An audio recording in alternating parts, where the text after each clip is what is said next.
15 থেকে বাড়িয়ে বাংলাদেশি পণ্যের ওপর 37% শুল্ক আরোপ করেছে যুক্তরাষ্ট্র। ট্রাম্পের এই নতুন শুল্ক নীতি আরোপ করা হয়েছে পুরো বিশ্বে। যুক্তরাষ্ট্র এটাকে অর্থনৈতিক স্বাধীনতা দিবস হিসেবে অভিহিত করলেও ভুক্তভোগীরা বলছেন বাণিজ্য যুদ্ধ।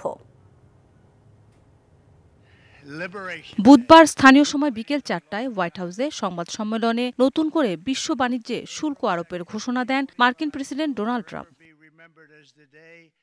আগে বাংলাদেশি পণ্যে গড়ে 15% করে শুল্ক ছিল, বাড়ানো হয়েছে 22%, যা দাঁড়িয়েছে 37%।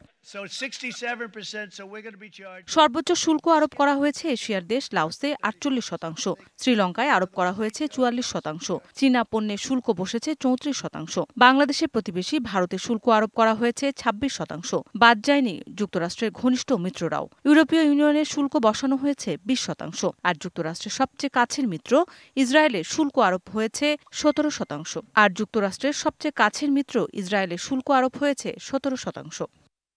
যমুনা ইলেকট্রনিক্স ঈদে ডাবল খুশি অফার সিজন 3, যে কোনো পণ্য কিনলেই পাচ্ছেন নিশ্চিত ঈদ উপহার। এই দিনকে যুক্তরাষ্ট্রের অর্থনৈতিক স্বাধীনতা দিবস অভিহিত করেন ট্রাম্প। নতুন শুল্ক আরোপকে তিনি যুক্তরাষ্ট্রের অর্থনৈতিক স্বাধীনতা হিসেবে উল্লেখ করেন। ট্রাম্প বলেন, এই দিনের জন্য যুক্তরাষ্ট্র দীর্ঘদিন ধরে অপেক্ষা করছে। নতুন করে উচ্চমাত্রায় শুল্ক আরোপে বাংলাদেশের রপ্তানি, বিশেষ করে তৈরি পোশাক খাতে বড় ধরনের নেতিবাচক প্রভাব পড়বে আশঙ্কা করছে অর্থনীতিবিদরা। এদিকে প্রধান উপদেষ্টা প্রেস সচিব শফিকুল আলম জানান, যুক্তরাষ্ট্র থেকে আমদানি করা পণ্যের শুল্ক পর্যালোচনা করছে বাংলাদেশ জাতীয় রাজস্ব বোর্ড। দ্রুত শুল্ক যুক্তিসঙ্গত করার বিকল্পগুলি শনাক্ত করছে, যা বিষয়টি মোকাবেলার জন্য প্রয়োজনীয়। মৌসুমী শান্তা, ডিবিসি নিউজ ডেস্ক।